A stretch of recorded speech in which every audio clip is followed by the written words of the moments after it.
Bagaimana Kak Gali memaknai hubungan yang sebenarnya antara anak dan orang tua, terutama di era yang serba tidak pasti hari ini nih, yang mungkin awalnya Kak Gali sebagai anak harus seperti ini, tapi tiba-tiba di era di mana ada kemudahan, aksesibilitas, anak mungkin agak berbeda budayanya, itu gimana memaknai hubungan? Mmm, menurutku, relasi orang tua sama anak itu nggak bisa jadi temen juga. Karena gimana pun, orang tua itu perannya harus mengarahkan. Aku akan bilang orang tua perlu jadi ruang aman, Mmm, safe space. Karena anak belajar pertama kali, belajar tentang kepercayaan diri, belajar tentang harga diri ya, self worth itu di rumah. Dia tidak akan mencari-cari validasi dari yang lain, kalau di rumah itu dia udah dipenuhi kebutuhan emosionalnya ya. Tadi kebutuhan untuk disayang tanpa syarat.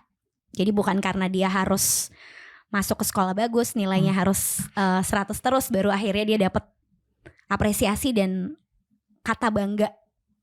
Aku bikin konten soal anakku bilang, "Besok kalau aku salah ibu masih bangga nggak?"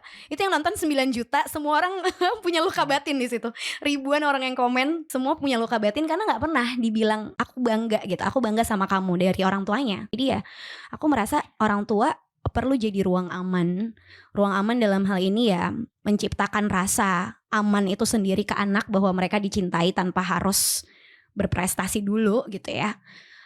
Tapi di satu sisi juga mengarahkan gitu, apa yang boleh dan tidak boleh dilakukan, boundaries. Jadi kalau kita selalu punya pemahaman gentle parenting, itu selalu dibanding-bandingkan dengan VOC parenting ya, lalu mmm, kita melihat VOC parenting tuh lebih berhasil karena kita secara ketahanan mental tuh kuat.